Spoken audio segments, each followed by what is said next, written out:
A man betrayed all of humanity and signed a contract with a demon. He obtained the strongest class, the Necromancer, and became the recognized ceiling of combat power. Several world leaders, fearing his immense power, joined forces with 9-star powerhouses to kill him. But just a second before his death, he used his ultimate skill, soul transfer, which could transfer his soul into a suitable body. When I woke up again and saw that I had succeeded, I was overjoyed. Then I swore to take revenge on those 9 stars. In fact, I had not betrayed humanity and had kindly wanted to team up with them to clear dungeons. But I never expected they would summon a sacred formation, which prevented me from summoning monsters, leading to my defeat. At the time, I couldn't understand why they did that. From what they said, if they were going to divide the world, then I, as the strongest, would be their biggest obstacle. When I heard that, I asked if Wan Hao was also in on it with them. But to prevent Wan Hao from siding with me, they had sealed off the information early on. Fortunately, I had used soul transfer before dying. Once I grew stronger, I would definitely go back and settle the score. Then I picked up my phone and looked. The time had actually come to the 22nd of July 2026,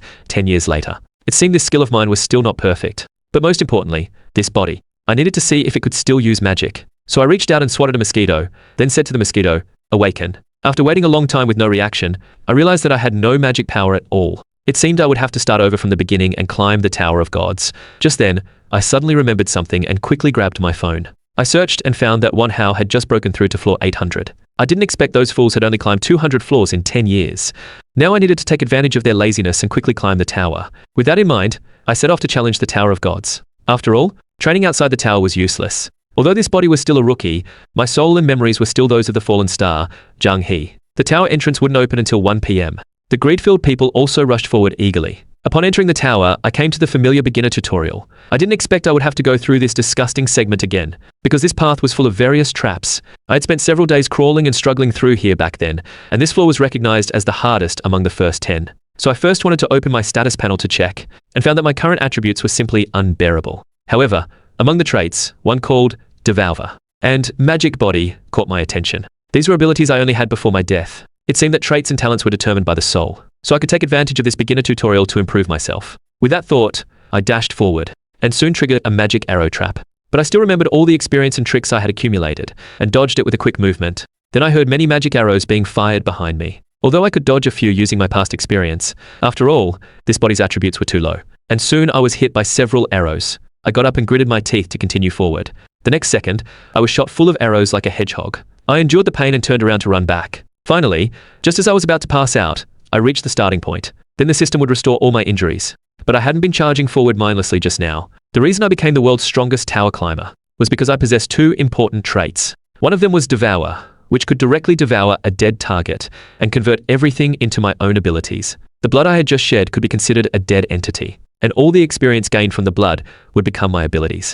An excellent tower climber usually takes about a week to get through the tutorial. But I plan to use myself as a target to trigger all the traps, then use my Devour to increase my stats, until I had maxed out my endurance experience. So I stayed in the beginner tutorial for an entire month, constantly repeating near-death states to grind experience. Finally, when I felt it was enough, I chose to clear it. As soon as I came out, the system notified me that my clearing method had attracted the attention of both gods and demons. I didn't expect these peeping toms to come so quickly. Gods and demons would observe whether anyone had abilities close to theirs. I knew in my heart that they just wanted to trick me into becoming their apostle. Just then, the system prompted that a demon had smiled at me. Then the pinnacle of evil sent me a greeting.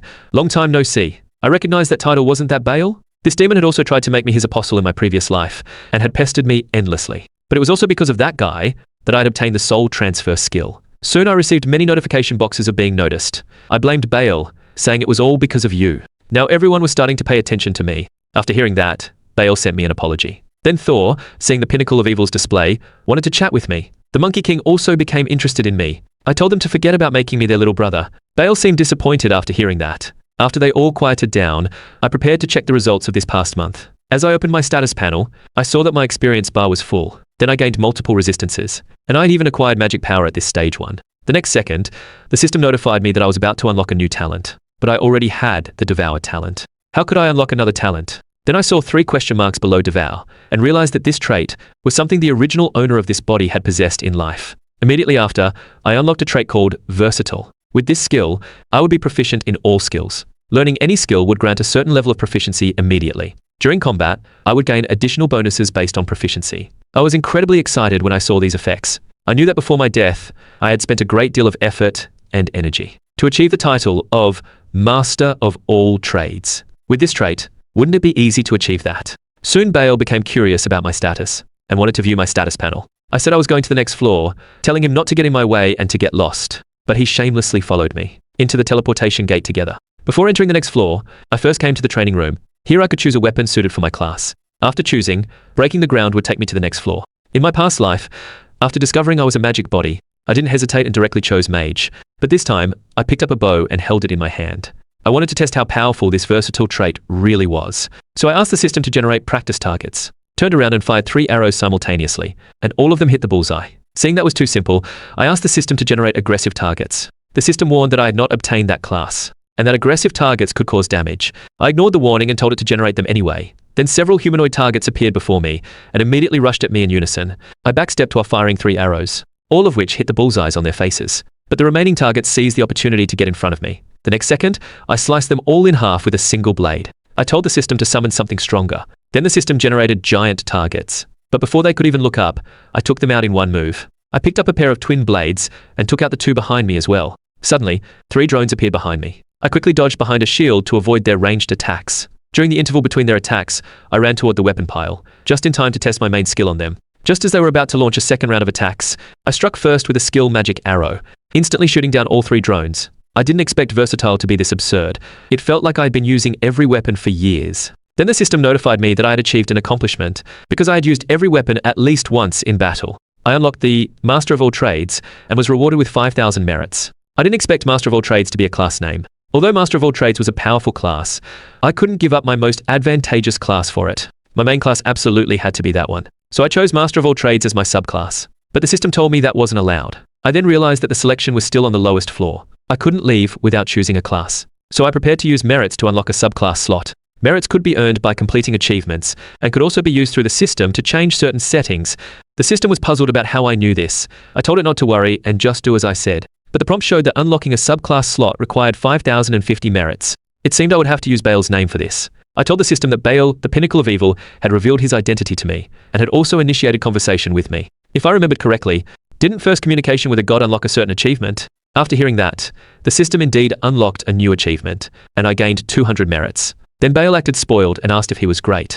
I said disgusting, and then unlocked the subclass slot, and chose Master of All Trades as my subclass. Now that everything was done, it was time to break the ground and head to the first floor of the tower. At this moment, on the first floor, a small team was encountering goblins. Suddenly, many cracks appeared in the sky. The next second, I emerged from one of them. Right after landing, I kicked one goblin to death. Then I turned to look at the remaining 2. I was eager to see what skills I would gain after devouring them. The members of the nearby team were stunned when they saw this, wondering how a mage could kick a goblin to death. So they sent me a team invitation. After hearing that, I told them to get lost. If they dared to steal my prey, they would all die. Then the group turned and ran without hesitation. The 2 goblins took advantage of my distraction to attack. I swung my staff and took out the first one. The second one turned and ran without a second thought. But after a few steps, it was killed by my magic arrow. The system then popped up a mission prompt to enter the next floor. Kill 10 goblins. But I thought I could also achieve the Slayer achievement now. As long as I killed over 1,000 of the same monster, I could unlock the corresponding Slayer achievement. In my past life, I had almost collected all the Slayer achievements for every monster. With that thought, I used Devour on the 3 corpses on the ground. After absorbing them, I not only gained their abilities, but also all their memories. So now I could understand goblin language. Opening the status panel, I saw that my stats had also increased significantly. This was equivalent to the level of a player who had cleared floor 10. Probably because of my subclass, Master of All Trades. So the extra bonuses from most classes would apply to me. Suddenly, I discovered something interesting from the goblin's memories. I saw this goblin go to a cave, then lock up the captured girls there, and finally go report to the Goblin King. After getting this news, I was absolutely thrilled, because I knew that around a king monster, there would definitely be dense groups of small monsters. This way I could both earn the Slayer achievement and harvest a bunch of experience at the same time. Now what I needed to do was build an army. With that, I used my skill on the goblin corpses and brought them back to life again. The system notified me that I had completed the class change on my own. Now my main class was Necromancer King, but that still wasn't enough for me, because I knew there was another hidden class to obtain on this floor. Just then, my goblin suddenly looked to the side. I turned and saw several more goblins approaching, so I gave them the command, kill every goblin you see. Soon, my undead army had grown to 10. I also arrived at the place I was looking for. After opening the door, I saw that it hadn't been touched yet. Then I told the goblins to wait outside. Once inside, I kicked open the floorboards and followed this secret passage all the way down. I also tossed some gems I had gotten from killing goblins behind me. I knew that here lay the advanced class of the Necromancer King, and the Necromancer class that could control souls, as well as the first generation Necromancer hidden here. Arriving in front of a stone coffin, I opened it. Instantly, a skeleton flew out of the coffin. Then it spoke, asking if I was its successor. I thought to myself, long time no see, Balehand. Seeing that I wasn't scared, Balehand didn't know how to continue. I asked him if a Necromancer King should be surprised to see a skeleton, and said I had found this place by reading his journal. Although after my rebirth I hadn't read the hidden item, Journal of the Necromancer Balehand. I had discovered this item after changing classes in my past life, and had come here trying to tame Balehand as my summon, but ended up failing in the end. Balehand, seeing that I had quite the presence, nodded at me, and said I was much better than that rude brat he had seen 10 years ago. I knew he was talking about my past self, but still suppressed my anger and finished the class change first. He said the Necromancer King was an advanced class of the Necromancer, and that I needed to go to the class change tower on floor 10 for a second class change. I opened my status panel and said I was already a Necromancer King. When Balehand saw that, his eyes lit up. He didn't expect me to have completed the class change on my own, so he activated the class change ritual for me. Balehand had once been a top player who commanded the entire tower. Although he was already the strongest Necromancer at the time, he had still been searching for ways to grow stronger. What he wanted wasn't a lick or a death knight, but a completely new type of summon, a method to directly manipulate the souls of dead life forms. After a long period of research, he finally created the new class of Necromancer King, but his aging body had reached its limit, and the existence of the Necromancer was on the verge of extinction, so he eventually cast a spirit descent spell on himself, and waited here for a successor who could reclaim his honor. And so Balehand, in order to find a worthy successor, had become something like an NPC. Soon, he completed my class change, and said that the brat from 10 years ago was the third generation Necromancer, and now I was the third generation Necromancer. He also taught me that I could use that soul furnace to capture souls, or, conversely, summon the undead. But at that moment, I was only thinking about using that soul furnace to capture Balehand first. After finishing his words, Balehand told me to work hard and grow stronger, so he could become famous across the world once again. But I said that his wish to become famous across the world should be realized by him personally. He was stunned for a moment upon hearing that, then angrily asked me if I had forgotten the agreement written in the journal. I help you change classes, and you help spread my name. I didn't answer him and directly activated Soul Gathering. Just as I was about to absorb his soul, he turned and ran backward. But the next second, an energy barrier blocked his path. Looking down, he saw many magic stones placed on the ground. But he could shatter this low-level magic with a single punch. I advised him to look behind him instead.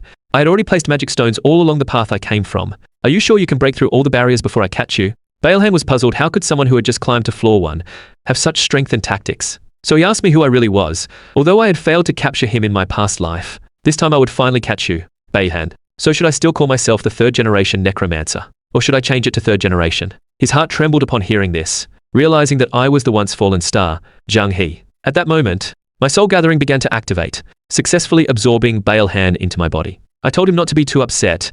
As long as he stayed by my side, he would get everything he wanted. After coming out, the Demon of Death expressed curiosity about my class. I also knew that gods and demons couldn't enter the class change room. Since you want to see, I'll show you. With that, I shattered the goblin skeleton before me, and then released the awakened skill again. All the goblin souls that had been killed earlier were released. Just as I was admiring them, Balehand, who had been summoned along with them, called out to me from behind, and was extremely angry at what I had done.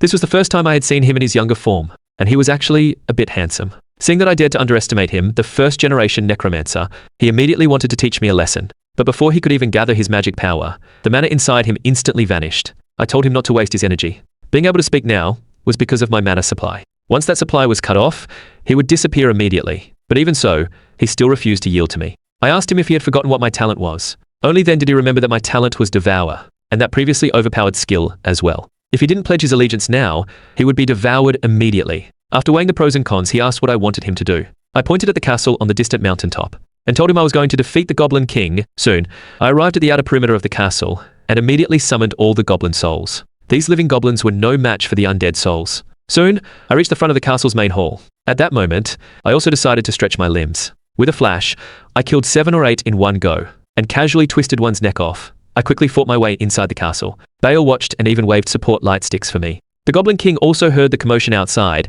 and ordered his minions to bring the sacrifices quickly. To satisfy that lord, more sacrifices were needed. When the next sacrifice was brought in, it caught the Goblin King's attention. Unexpectedly, this time it was a ghost. That was a much higher grade sacrifice than a human. Suddenly, a sword flew in. Seeing the scene before me, I asked him, is this a human sacrifice or a summoning? But none of that mattered now, because next I would devour everything here. The ghost also took this chance to try and escape. The Goblin King shouted, "Oh, demon of death who rules over death, grant me power." When I heard him say demon of death, I was stunned for a moment. Just as his attack was about to catch up to that girl, I flashed in front of her and kicked it to pieces. The Goblin King didn't expect that his attack could be shattered by a kick. When I turned around, I realized this girl was a ghost. But ghosts are supposed to be a powerful race living on floor 100. How could a child come alone to the lower floors? Could something have happened on floor 100? The Goblin King had already been completely enraged and ordered 2 goblins to run at me. I first told that ghost to run away. The next second, the 2 goblins exploded on the spot. But this was too slow in my eyes. I charged forward and punched the Goblin King. He thought to himself, how could a player on floor 1 have such combat power? Seeing me about to attack again, he shouted for the demon of death to save him. The next second, the blood pool on the altar began to bubble, then surged up and grabbed my arm with a mass of blood. I looked up and saw that it was a blood puppet. But how could a monster on floor 1 summon such a high-level summon? Before I could think further, it pinned me to the ground. The Goblin King laughed when he saw this, asking me what I thought of his strongest spirit descent technique. I smiled slightly when I heard the spirit descent technique. Someone actually dared to mention spirit descent in front of me. Then let me show you what a real spirit descent technique looks like. With that, I summoned undead spirits to burrow into the puppet's body. After writhing around inside its body, they bursted apart and tore it into pieces. The Goblin King was dumbfounded when he saw this. It defeated the blood puppet so easily. Logically speaking, a blood puppet shouldn't be summonable by a goblin boss. It was you, wasn't it? Demon of Death, Boone. Boone nodded at me when he heard that. But that earned him a glare from Baal beside him. After I changed class to Necromancer, he became curious about my power, and happened to see me fighting his follower. So he helped summon the blood puppet. The Goblin King said that if I killed it, Lord Boone would definitely avenge it. I coldly said that he must come find me. I also had a score to settle with him. Then I told Boone that his toy could only go this far. You provoked first, so don't blame me. With that, I sent the Goblin King to the afterlife. Boone laughed heartily and said he was very satisfied with me. Then the Goblin King's soul floated out of its body. I reached out and grabbed it, then squeezed it forcefully, activating the Necromancer King's skill, Soul Pill Creation, which could turn captured souls into orbs for easy devouring. But after swallowing it, I only gained a small amount of stats. Just as I was feeling frustrated, the ghost I had saved earlier came back to thank me, and said her name was Shari, and she wanted to repay me for saving her life. I asked her if she wasn't afraid I might be a bad person, who would kill her or sell her off. She stared at me coldly and said she would take revenge when the time came. Truly a ghost. Their race remembers both kindness and resentment. Then I asked her why she wasn't on floor 100, and why she was suffering here. When she said the ghost village on floor 100 was attacked, I shuddered. Ghosts are a relatively powerful race in this tower. Even advanced players don't easily provoke them. The only ones I could think of were the 4 royal clans. The brute force warriors, the giant race, the magic essence, the dragon race, the demonic chi rulers, the demon race, and the heavenly punishment wings, the celestial race. These 4 advanced races dominate the entire tower. The ones who could provoke ghosts without fear of consequences should be them, or some force hiding behind them. It might also be related to the guild of those 9 stars. Just thinking about them made me grind my teeth. Just as I was about to leave, Shari called out to me, asking if she could follow me. I thought to myself, although this ghost was still young, she might become a good partner. But I told her I was in a hurry and couldn't protect her all the time. I can protect myself, but you almost got killed by the Goblin King just now. She said that was because she had let her guard down. In the end, I agreed not to let her follow. But my clothes were covered in blood, and I happened to see a piece of equipment drop nearby. After putting on the new clothes, I led Shari out. Baelhan saw me come out and said everything around had been cleaned up. All the goblins in the castle were dead. Shari asked me who that person was.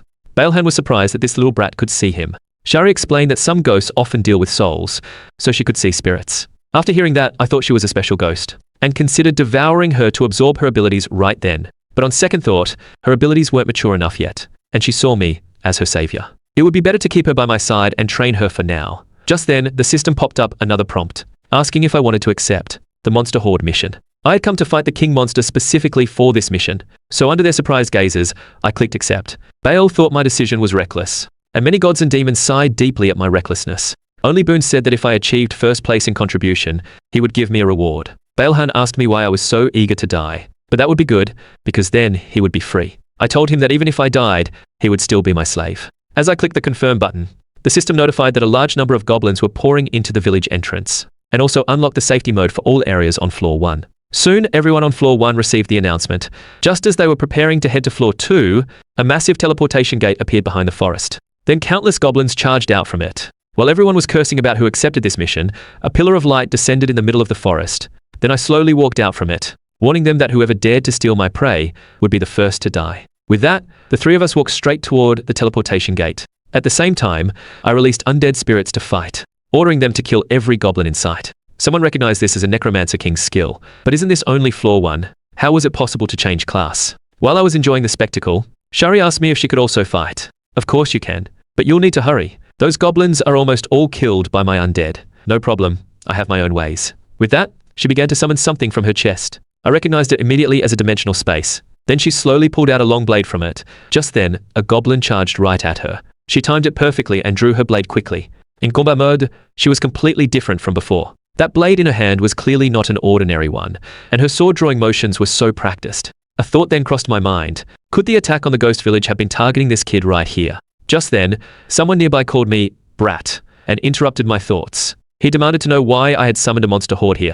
I asked who he was. He said his name was Zhang He and asked if I had heard of the White Light Devouring Guild. Seeing my confused expression, he asked if I hadn't even heard of that. That's the branch guild of the famous 9-star Pelin siblings Holy Guild, one of its subsidiary guilds. When I heard Pelin siblings, my anger flared up, but he didn't notice the change in my expression and kept bragging that his brother was in the White Light Devouring Guild and that once he climbed to floor 10, he would join too. He also said my skills looked pretty good and that he could have his brother put in a word to get me in. Before he could finish, I had an undead spirit grab him from behind. You came just in time. I've been looking for clues about those three. After I deal with those goblins, we'll have a nice chat. His two teammates started criticizing me when they saw this, asking if being strong meant I could bully anyone. I asked them why I couldn't bully them. Isn't that only natural? Those are the laws of Earth. But in the tower, strength is the law of everything. As I left, I told him to get lost quickly. Otherwise, if he died here, don't blame me. Then Baelhan and I also joined the battle. The moment I landed, over a dozen goblins were killed. Seeing these mobs keep pouring in endlessly, I told Baelhan to take control of the undead. I was going to fight myself. The next moment, we both activated the Awaken skill at the same time. The goblins that had been killed earlier all became part of our undead army. I also drew my sword and charged into the goblin horde, slaughtering mercilessly. Meanwhile, on Shari's side, as the goblins kept charging, she was panting heavily. Then, distracted, she was hit from behind. She endured the pain, telling herself constantly, this pain was nothing compared to her village being burned. Then she drew her blade again and struck the surrounding goblins. Finally, exhausted to the point she couldn't even stand, she reached her limit. At that moment, I happened to fight my way to her side. She turned and saw me taking down several with a single swing. Amazing. Just a floor 1 player and an ordinary human at that. How could he have such power? She thought to herself that she had to climb back up with me,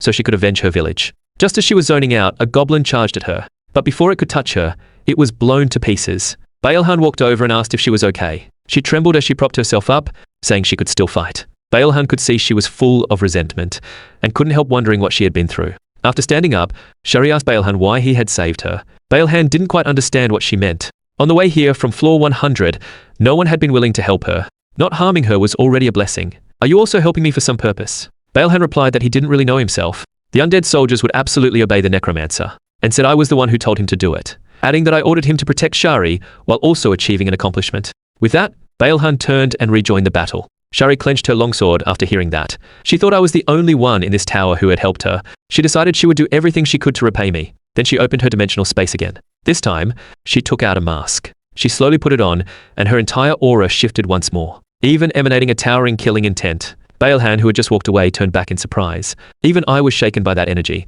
The goblins charging toward her also stopped in their tracks. But in the blink of an eye, Shari appeared behind the goblins and carved through them like slicing vegetables. Watching Shari fight through the goblin horde, I became even more certain of my earlier suspicion. The attack on the village was to obtain Shari and her long blade. After thinking it over, I decided not to tell her the truth for now. If she found out the village's disaster was caused by her, she would definitely break down. So in the following time, I held my sword and held the front line firmly. Baelhan controlled the undead to slaughter the enemies in the middle. Shari, like a killing god possessed, cut down the enemies from behind, until only the last goblin remained. I raised my hand and threw my sword, piercing through it.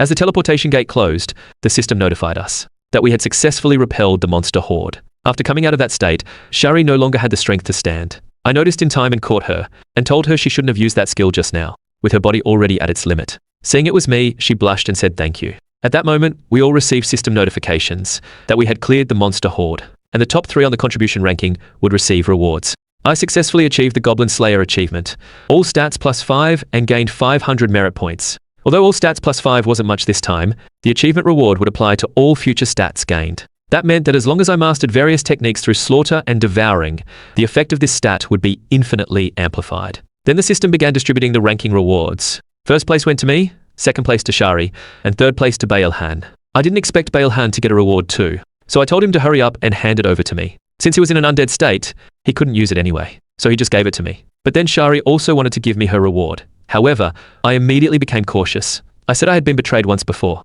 I agreed to let you follow me, but that doesn't mean I trust you. And the reward for second place in the horde is too valuable. I can't easily accept such a bribe. In the end, I said I didn't want to be betrayed again. If you want me to trust you, then do something that convinces me. After hearing that, she thought for a moment and then opened her dimensional space. Under the surprised gazes of me and Baelhan, she pulled out a ghost mask and wanted to give it to me as well. Baelhan exclaimed in disbelief when he saw it. She was actually handing over a ghost mask to an outsider. He knew that this was the one and only gift that their race would give when proposing to their partner. So I asked her why she would give me the mask. She replied that it was to prove she wouldn't betray me, and also to repay me for saving her twice. But this mask is too precious. I feel like you have another purpose. Then she said in a trembling voice that she wanted revenge. The ghost village had been completely burned down. She might be the last surviving ghost in the world. She needed to find the one who killed her kin and take revenge. So she begged me to take her along. Hearing this, I began to sympathize with her, because she and I were both out for revenge. So I told her that the price of revenge is death. You can keep following me, but I don't need this mask. She happily thanked me after hearing that, and even called me Big Brother. Next, it was time to check the rewards. The 3 rewards were Magic plus 5, a magic ring that reduces magic consumption by 10%, Magic plus 5 and a magic earring that reduces consumption by 5%, and lastly, Magic plus 5, with a magic necklace that reduces consumption by 20%. Baelhan said the rewards this time were pretty good. Shari asked if those were all good items.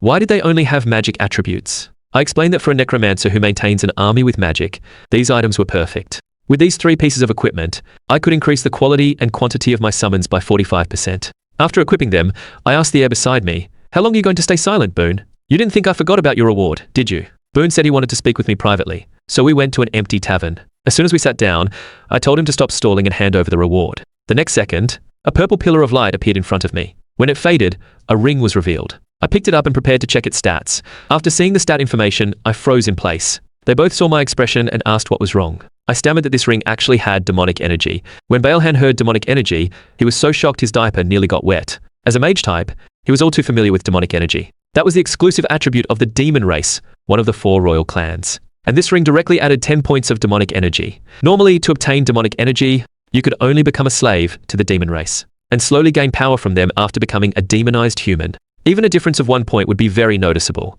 but now I had directly gained 10 points. Then Boone gestured to shake hands with me. Since he had given me such a good gift, I decided to let go of his previous troublemaking. But Bael, the pinnacle of evil, was extremely jealous and angry, and started throwing a fit, saying he also wanted to shake my hand, and began waving frantically at me. I told him that if he wanted to shake hands, he should learn from Boone and bring something to the table. After hearing that, Bael started to panic, and began rummaging through his room.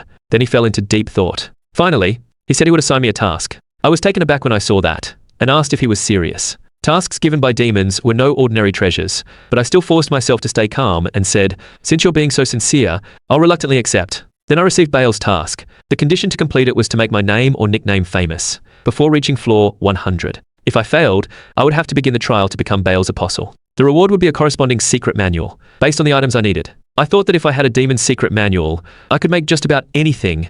Although I would become his apostle if I failed, I couldn't miss this opportunity even so. So I shook hands with Bael and accepted the task. But before going to floor 2, I had to find that guy Singtae first. I still needed to get some information out of him. So I told Baelhan to go capture him. I had already sent a spirit to follow him. Though he was a bit far away, he was still on floor 1. Baelhan immediately set off upon hearing that. Now it was just me and Shari. I invited her to take a walk and chat, and maybe talk about that mask. As we walked, Shari told me that the mask was essentially a tool for awakening ghost abilities, and that those abilities referred to curses and supernatural powers. Shari said she could use her supernatural power to foresee the future, but I said foresight wasn't that great. If I had to choose, I'd prefer a combat type. She said I was different from others, because other races often visited the village, and would bring gifts to the elders with strong foresight, asking them to predict the future. They were deeply anxious about the future, and always sought to avoid misfortune this way. I said if there's a variable, just break it with your fists. Then she said her ability actually suited me well, because her foresight was specifically combat-oriented. Hearing that, I excitedly stepped forward and hugged her. Her face instantly turned bright red. As I held her, I kept saying, "That's great." I thought that with her, whether it was a swordmaster, hunter, assassin, or spearman, and even against the combat ceiling 9 stars, I might have a chance to win. Shari, who was being hugged, was now completely flustered, until Bael took a picture of us, and the 9-tailed fox stuck out its tongue. Only then did I realize and quickly let go of Shari, and told Bael, that stalker, to get lost. Then I told Shari I would properly repay her for this mask, and promised to help her take revenge together. She was absolutely delighted to hear that. Meanwhile, Baelhan had found Sungtae, and pinned him against a tree behind him. After a while, I arrived and he complained about how long it took. I walked over and stabbed my sword just above his head. Then I kindly asked him some questions. He cheerfully told me everything. After a detailed inquiry, I learned that the Holy Guild had many smaller branch guilds, scattered from around floor 10 to floor 200. It would take some effort to crush them all, but this would also be a good opportunity to complete Bale's task. It was the perfect chance to accomplish Bale's mission. So I decided to first go up to floor 10 and take a look. First stop was the safe zone on floor 2. By the teleportation gate, a crowd had already gathered.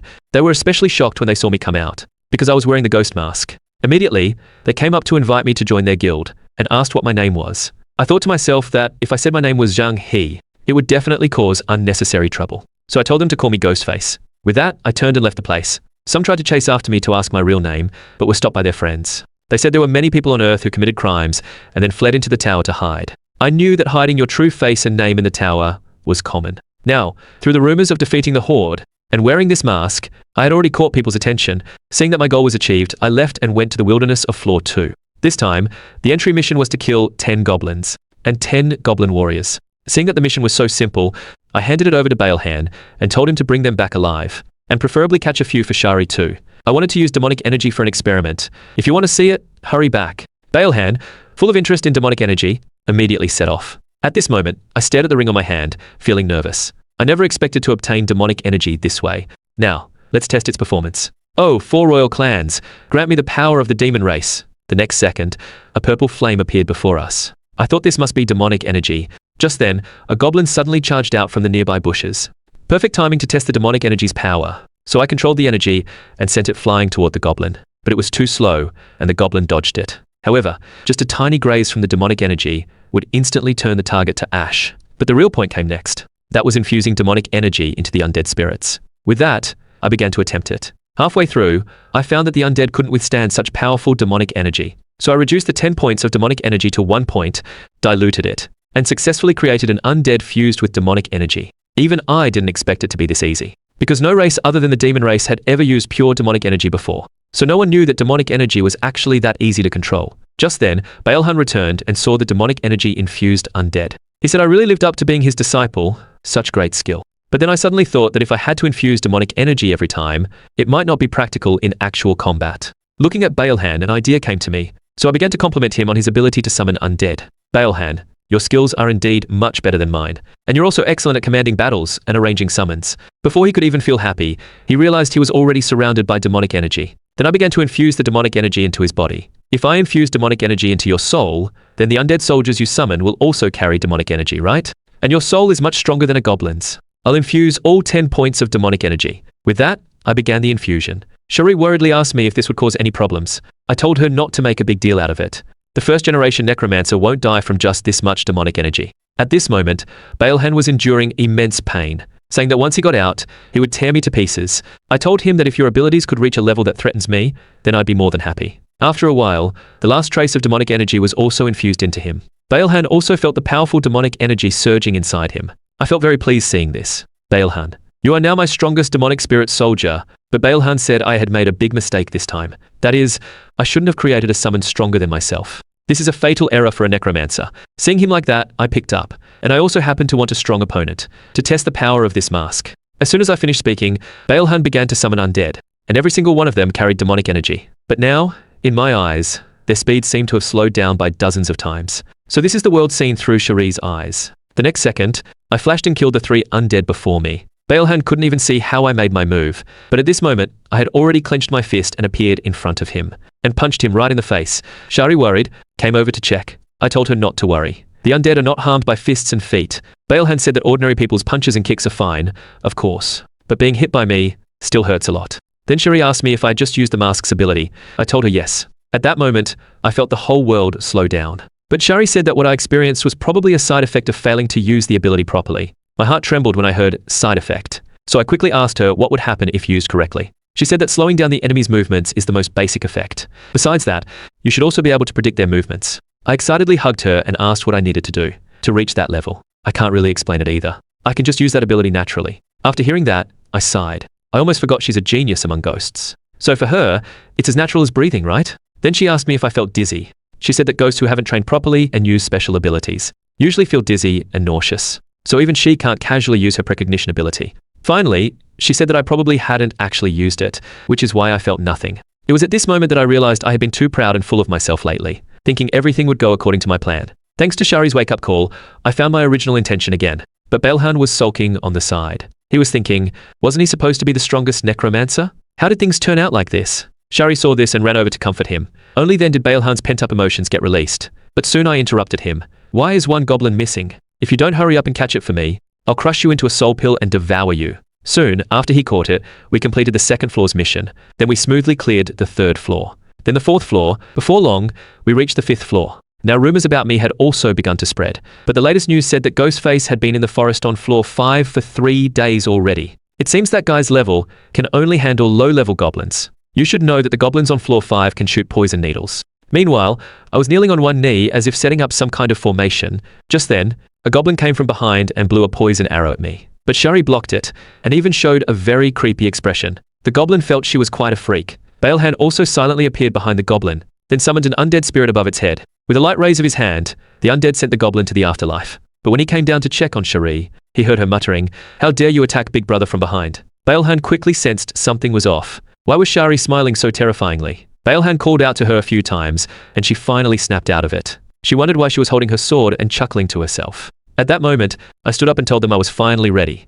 Tonight, I would trigger a monster horde. Going back to the day before entering floor 5. That night, I told them that from floor 5 onward, it wouldn't be ordinary goblins anymore. So we should take the chance to grind the Goblin Slayer achievement. Shari thought we still needed to fight a boss monster to trigger a horde. Baelhan said, boss monsters aren't something you can find just by looking. No one can say which floor they'll appear on. I told them this time we didn't need to fight a boss, because I knew how to artificially trigger a monster horde.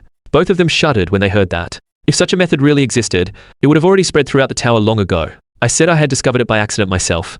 Back when I was around floor 400, I accidentally blasted a deep crater into the ground, and then discovered that every floor of the tower hides a central area that triggers a monster horde. As long as you keep pouring magic power into it, it will trigger a large wave of monsters similar to a horde. Baelhan said I must have gotten a lot of benefits from using this method. I told him this was actually my first time trying it. Monsters above floor 300 aren't as easy to deal with as goblins. If a horde breaks out, even the 4 royal clans can't solo it. This time, I would use this method to trigger even more hordes, to grow stronger quickly. Now, back to the present on floor 5. The people in the safe zone felt the ground shake violently. Then a teleportation gate appeared on the street. The next second, a dense swarm of goblins poured out of it. Everyone ran while asking what was going on. They hadn't received any monster horde announcement. Seeing that they couldn't catch up, the goblins started firing poison arrows. In the chaos, everyone was too slow to dodge. Those hit felt their bodies go numb and lose sensation. Just as they thought they were doomed, a purple pillar of light descended in the middle of the street. I told them to quickly move the injured to a safe place. They looked up and saw it was the legendary Ghostface. The people behind also stopped running, and began to discuss how Ghostface had defeated a horde before. Now we're saved. I thought to myself, of course I want you to live, so that my name can be spread far and wide. With that thought, I raised my hand and shouted, "Fight! My demonic spirit soldiers." Baelhan said, "What are you showing off for?" Those demonic spirits were all summoned by him, just as I was about to tell Baelhan to summon more. The demonic spirits behind me were burned to death by flames. When the flames faded, several figures appeared. Looking closely, they were goblin shamans. It seemed we had to take them out first. The goblins didn't notice that Shari was already standing above them. Seeing the right moment, she jumped down. The moment she landed, she took out several goblin shamans. Baelhan raised his hand in approval. Then he turned and found that I had already vanished from where I stood. And at this moment, I was already beside the goblin shaman's corpse, using Devour to absorb it into myself. Flames that can burn souls shouldn't belong to goblins. Let me put them to proper use. With that, I released the flame I had obtained onto the goblins in front of me, and praised Shari beside me for doing well this time. Seeing no reaction from Shari, I asked her what was wrong. She didn't answer me and just kept laughing to herself. Then her longsword was enveloped by a wave of killing intent, and that killing intent grew larger and larger, even engulfing Shari herself. Although I had known all along that it wasn't an ordinary sword, what exactly was happening now? When the killing intent faded, the scene before me left me stunned. Shari was now wearing a set of ex-Japanese clothing. I tentatively called her name. When she turned around, I felt like I didn't even recognize her. Then she swung her sword at me. Fortunately, I reacted quickly and dodged in time, but her sword energy struck the buildings behind me, slicing the houses on both sides of the street in half. I never expected that power to instantly destroy an entire town. What is the origin of that sword? And who exactly is the Shari before me? Shari now seemed to no longer recognize me. Drawing her sword again, she attacked me once more. After I dodged, I took off my mask to let her see clearly who I was, but she acted as if she hadn't heard and charged at me again. Unable to dodge in time, I had no choice but to take this hit head-on. But I immediately noticed that Shari's strength had become enormous. After holding on for a while, I was sent flying. Baelhan saw this and came looking for me. Because he was an undead spirit I had summoned, we could communicate telepathically. I told him I was fine for now. It seemed we had run into the ultimate weapon left behind by the ghosts. I told Balehan to deal with the remaining goblins, and that I would handle Shari myself. With that, I grabbed a battle axe and charged at Shari, while also activating the mask's combat prediction ability. The intuition I had gained from reaching floor 599 kept telling me that the sword in her hand was extremely dangerous. One slash from it could cut me in two. But in the tower, there are no eternal friends or enemies. Although I really sympathize with Shari's situation, but today, it ends here. Just as my axe was about to strike her head, I suddenly remembered the time she kept calling me Big Brother. Then my axe was caught barehanded by her. I was shocked the combat prediction earlier clearly didn't show that she would block it. Could it be that Shari had also used combat prediction just now? Then Shari took my axe and struck it into my shoulder. As I stepped back, I also summoned the goblin souls buried under the rubble to entangle Shari. But Shari just glared fiercely and instantly killed all the surrounding undead. I couldn't even see how the undead were cut down. Shari must have used combat prediction again. With my current strength, I was no match for her, so I could only keep retreating. After she chased me out, I noticed she was panting heavily and seemed to be in great pain. Then I remembered that Shari had said using prediction ability recklessly would cause headaches and nausea. So I decided to force her to use combat prediction one more time. I first jumped into a pile of ruins, then made a provocative gesture toward her. She saw it and charged at me without hesitation. But at that moment, two things emerged from beside me. When she looked closer, there were two goblin zombies. Under my control, the goblin zombies fired magic poison needles at her. No matter how powerful a ghost is, if hit by a goblin's magic poison needle, they would be helpless. To avoid the needles, she had no choice but to use combat prediction. Forced into a corner, she indeed used combat prediction once more. In her eyes, time instantly slowed down. She sliced the goblin on the left in half with one stroke, then turned and took out the one on the right as well. The next second, she was right in front of me. I had no choice but to dodge to the side, but she was much faster than I expected. However, at that moment, a poison arrow shot from behind me and hit her right in the shoulder. Clearly, she hadn't expected to be hit. Because to evade her combat prediction, I had a hidden goblin shoot at me directly, passing through my body before hitting her. Soon, the magic poison arrow took effect. I stepped forward to hold her and felt my arm going numb as well. So I ordered a goblin to bring the poison arrow over. Once it was placed in front of me, I used Devour to absorb the poison arrow, gaining magic poison resistance.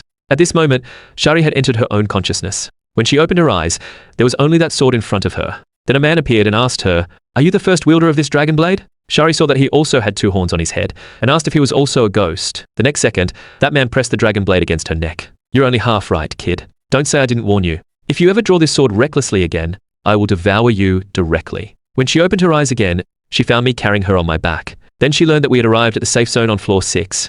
At an inn, I said I planned to recover equipment and stamina on floor 6, then push all the way up to the big city on floor 10. Every 10 floors in the tower has a major city, and the condition to enter the city is to first defeat the boss monster. The orcs there have combat power comparable to the previous Goblin King. Shari happily said that once she recovered, we should set off. But I flatly refused her, and said that from now on, we would each go our own way. She anxiously asked me why. So I told her about what happened when she attacked me on floor 5, and said that her sword was actually a cursed sword, with abilities at least at the level of a demonic spirit sword. It exchanges great power for corroding your soul. If you rely too much on that unstable power, you'll collapse and die before even reaching floor 100. So the task I'm assigning you next is to climb to floor 10 to find us. Using your own strength without relying on that sword, Shari understood that I wanted her to improve her strength through her own efforts.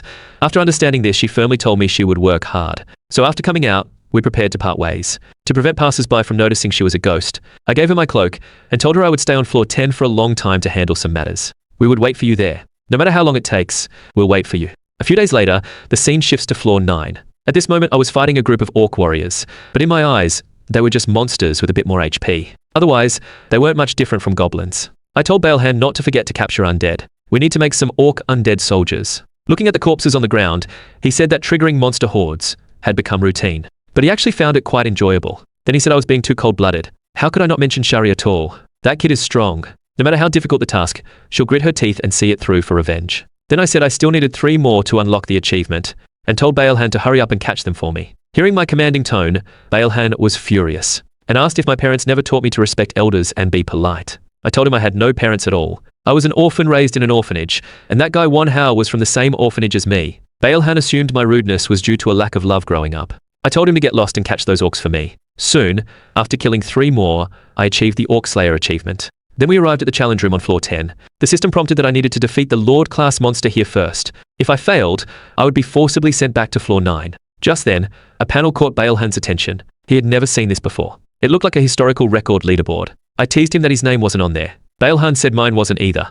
And most of the names belong to the 4 royal clans. Those guys were born with silver spoons. But today, I'm going to break this record. Baelhan also became interested upon hearing that. The system then prompted that the trial was being prepared. It turned out there was preparation time before it started. So I told Baelhan to prepare some undead soldiers, and to immediately bind the boss monster in place as soon as it appeared. Then I placed my hand on the ground and activated a formation, conjuring a magic spear. Then I began to enhance it. First, elemental enhancement. Then penetration enhancement, agility enhancement, toughness enhancement, fatal enhancement, and finally, the strongest demonic energy enhancement. After applying all the buffs, the fatal spear and the undead were ready. As the system announced the start of the trial, the ground in the center of the arena was suddenly broken open. The Lord-class monster leaped out wielding a giant axe. Baelhan immediately gave orders to the undead. Countless undead and chains instantly bound the boss in place. Seeing that the boss couldn't move, I said, "Gungnir." The magic spear shot forward with tens of thousands of tons of energy and blew the boss's head clean off. The system's timer stopped. I had broken the record in less than a second. When the system asked if I wanted to leave a name, I wrote down Ghostface. Soon, all players received the announcement. Shari, who was on floor 8, was startled that I had done it in less than a second. She thought to herself that she had to work hard and catch up to Big Brother. After defeating the boss, a teleportation gate to floor 10 appeared before me. Baelhan walked along, praising me for a job well done. This was an achievement that no previous necromancer had ever accomplished. I said the only previous necromancers were you and me. Let's hurry up and go. There's still a lot waiting for us on floor 10. As we entered the teleportation gate, the system also rewarded us with all stats +5 and unlocked the auction house. At that moment, the scene shifts to a blonde man's room. He was also looking at the new record I had just set and noted down the name Ghostface. The scene now arrives at floor 10. This is the first major city accessible to players, and also the place with a teleportation gate back to Earth. So many people who gave up climbing the tower formed a commercial district here. Gradually, it became the largest city below floor 100. As we walked down the street, we saw a Jinfu fruit shop sign and Jinfu Hotel. Baelhan couldn't help but ask me which brand Jinfu was. I told him all of these belong to a guild called the Jinfu Merchant Guild. They appeared a few decades ago, and are currently the largest merchant guild in the tower. And Jinfu is the name of the tower's richest man. His real name is Fo Ming, possessing unimaginable wealth. It's said that almost everything circulating in the tower passes through his hands. Baelhan asked me if I wasn't here to take care of some business. That's right, I'm going to find a sponsor. Who would sponsor us? All the trademarks on this street are our future sponsors. Then we arrived at the Jinfu Merchant Guild. After entering, we took a number. After waiting for a while, it was my turn. I placed my bag on the counter and said I wanted to buy something. The clerk asked me to give my name, as they needed to register it. I told him I wasn't comfortable disclosing my real name, but I asked if this thing could answer for me instead. With that, I pulled out the ghost face mask. The clerk was shocked when he saw it. Who doesn't know about this ghost face mask by now? Then I took all the gold coins out of the bag. He asked in a trembling voice what I planned to buy with such a large sum. I directly said I wanted to see Jinfu himself. The clerk was taken aback again, thinking I must be crazy, and he'd heard rumors that I was outside the tower. Could it be that those rumors were true? Seeing him stay silent for a while, I asked him what was wrong. Didn't they say the Jinfu Merchant Guild could handle any kind of transaction? The clerk first apologized to me, and said that although 3,000 gold coins was not a small amount, it was still far from enough to buy the time of boss Jinfu. Just as I had expected, it didn't work. So I asked to see the person in charge here. Then Baelhan and I went to the second floor of the guild. Entering a large office, there was a man in a white suit sitting before us. He introduced himself as Puffy, the branch manager of the Jinfu Merchant Guild on floor 10, and said he was pleased to meet the current hot new player. He said he heard I wanted to see boss Jinfu, and then mentioned that the amount I had shown might not be enough. After hearing that, I told Puffy to call Jinfu over first, and that I could guarantee that once he met me, he would want to become my sponsor. Although Puffy had heard that I was arrogant before, he didn't expect me to be this arrogant. So he decided to teach this newbie player a lesson. As he walked toward me, he released several thin threads from his fingertips, and said this was his puppet master skill, which could control anyone bound by his magic threads. I just chuckled lightly in response, and then grabbed the magic threads wrapped around me, pulling them all out at once. Puffy was completely dumbfounded. He had used this move against players on floor 180 before, but he quickly regained his composure and clasped his hands together. The next second, he and I were transported into another space. He then said to me, "This is probably your first time seeing something like this, right?" Before he could explain, I said, "This is the inner world, isn't it? Where you've extracted our souls, our spirits to create a new, infinite world." Puffy was puzzled after hearing that, wondering how a player on floor 10 could know about the inner world.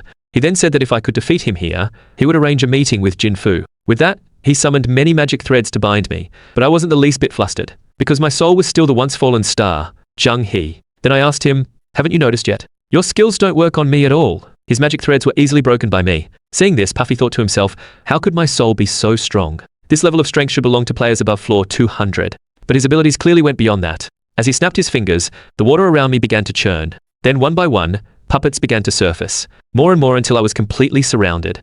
Puffy commanded these puppets and began infusing them with energy, saying that in the inner world, experience is power. And these puppets were summoned based on his past experiences. When he was challenging floor 100, he had modified these puppets into enhanced weapons infused with magic power. And every one of these enhanced puppet troops had strength equivalent to players above floor 50. So from the moment you stepped into this inner world, the outcome was already decided, Ghostface. With that, he commanded the puppets to charge at me. Now that I had no way to resist, they captured me. Seeing that I had no chance of winning, Puffy told me not to worry too much. The inner world wouldn't harm the physical body in the real world. But just as he finished speaking, a massive splash erupted behind him. Puffy turned around in surprise, thinking I might have used magic, but all he saw was the water before him turning black. A giant undead spirit slowly emerged. Puffy recognized it as the floor 100 Lord class boss, the Lick Mage. How could it appear in his and my inner world? And all his puppets were bound and unable to move. Someone actually wanted to compete with him in terms of soul? What a joke. Your puppet army is just a small troop made of a few little puppets. And you dare call it an army? I bet you've never seen what a real army looks like. So open your eyes wide and take a good look at what a real army really is. You're right from the moment we stepped into this inner world. The outcome was already decided. Except the loser will be you, Puffy.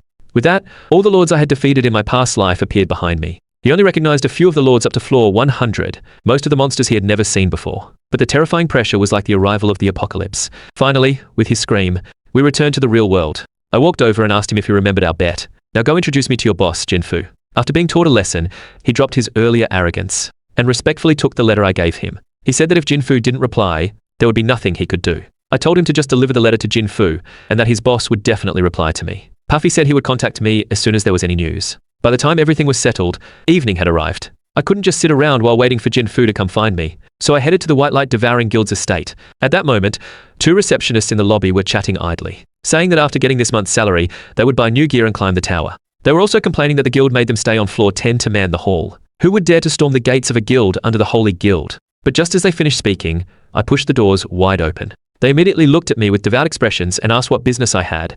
I grinned and said I wanted to join their guild. Hearing that I was a newbie looking to join, they relaxed. So they asked if I had a recommender or someone to introduce me. I pretended to be a newbie and said no. Just that I'd heard this guild was affiliated with a large guild and decided to come check it out. Hearing that I was a newbie, they thought this was great, since recommending good new recruits to the guild would earn them a lot of performance credit. So they asked me to show them one of my skills. First, I borrowed a gold ingot from them, and then with a gentle squeeze, I bent it. Seeing how strong I was, they were amazed that I could bend a gold ingot with my bare hands. Then I said I also knew some simple magic, and demonstrated a fire element spell for them. Seeing that, they said I was truly versatile. Then they began whispering among themselves that with proper training I might become an important figure in the guild, and the blonde girl even thought I was very handsome.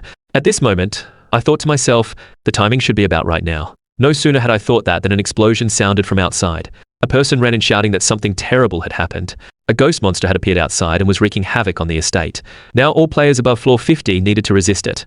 Meanwhile, explosions continued to ring out on the streets outside. Balehand kept muttering, "Injustice," as he stepped forward slowly. Everyone soon discovered that their attacks had no effect on Balehand, but they also felt there was something awkward about this monster. Balehand was also blushing with embarrassment. He, a dignified first-generation necromancer, was here pretending to be a monster and making a fool of himself. At the same time, I put on my mask and went to where the documents were stored. Grabbing someone, I asked if this was a guild under the Holy Guild. I need the list of the other guilds and their specific locations. Hearing this, they said I had some nerve, daring to openly challenge 2 of the 9 stars. Aren't you afraid you won't leave this tower alive? Leaving alive or not aside, if you don't hand over the information right now, you definitely won't be walking out alive. In the end, he pointed to the documents on the table. I walked over, picked up the documents, and looked through them. After reading them, I set the entire room on fire. I would eliminate the guilds on this paper one by one. At this moment, Jinfu was still reading reports sent from the branches below. When he reached the report from the floor 10 branch, an envelope fell out of it. He wondered why Puffy, that guy, hadn't just written the contents directly in the report,